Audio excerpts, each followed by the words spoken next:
Before we begin, let's take a breath together. Before anything else, I want to acknowledge something quietly. If this week's episode stirred sadness or grief or a sense of loss alongside the recognition, that's not a sign something went wrong. That's a sign you were listening.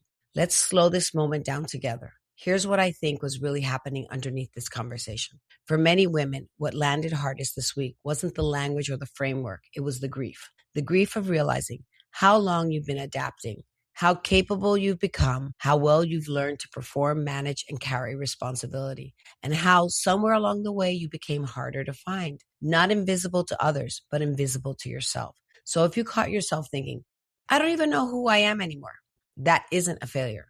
That's what competence can cost sometimes. You become very good at meeting needs, at being useful, at keeping things moving. You didn't disappear, you adapted, and adaptation isn't failure, it's survival.